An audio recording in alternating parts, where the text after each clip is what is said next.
que j'ai mis ma ficelle? Je l'avais tout à l'heure. Ouais, là voilà. Je l'ai moulé en baguette, j'ai ce qu'il faut. 30, 32. Hop. C'est moi, Yéyette. Je le ferme, Thierry. Alors, on est bien cuit de mon côté. Alors, mes gâteaux, faut que je les mette dans une corbeille. Ah, tous les matins, c'est le même rituel. J'adore mon métier. Ça se commande pas. Je vais chercher mon manteau parce que je vais avoir froid, parce que je roule avec la fenêtre ouverte.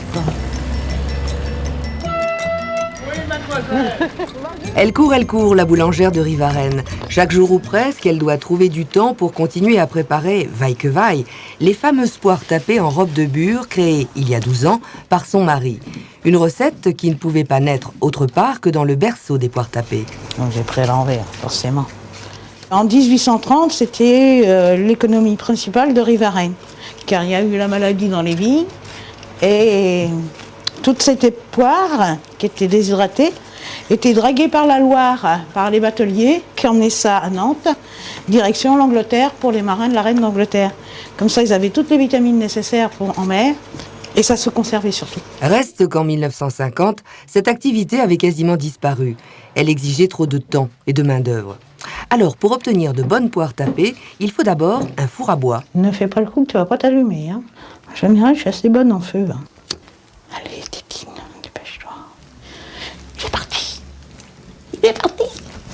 Les poires doivent ensuite sécher, se déshydrater 4 jours durant à 60 degrés. Puis, on leur tape dessus, on les platit avec un platissoir. Platisse, oui. Pas la même chose. Merci Chantal. Ainsi traités, ces fruits se conservent 3 ans. Mais il est temps maintenant de découvrir ce qui a fait la réputation de cette boulangerie-pâtisserie. Produit de base, des poires tapées qui ont cuit dans un sirop. Voilà nos poires réhydratées. Lors de la cuisson, elles regonflent comme des ballons de rugby. Non mais c'est vrai que j'étais surprise la première fois. Et dès qu'on les sort, elles reprennent leur forme plate.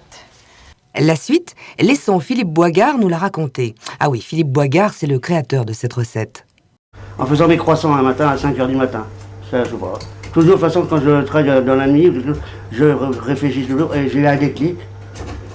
Donc j'ai pris des poires déshydratées, j'ai pris ma petite casserole, j'ai mis ça sur à faire un sirop et tout, et puis ça y est. Puis dans la matinée, je les ai trempés au chocolat, je les ai mis dans le frigo, et après la sieste, l'après-midi, j'ai fait goûter ça.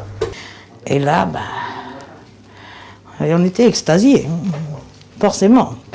C'était moelleux, c'était fondant, c'était goûteux. On a pris ça avec un petit café, bien sûr. Et pour les poires tapées, elles se débrouillent bien? Ah bah oui, elle arrive mieux que moi. L'élève a dépassé le maître, comme on dit. Ah non, là c'est vrai. Chaque année, la maison Boigard traite 1 tonne de fruits. 1 tonne qui donnera seulement 300 kilos de poires tapées que Chantal transforme en sablés, en biscuits, en gâteaux, en bouchées, sans jamais se lasser. Des papillotes de Saint-Jacques au foie gras à la poire tapée. C'est c'est vraiment très bon. Mais on peut faire énormément. Vous pouvez faire un repas entier avec de la poire tapée.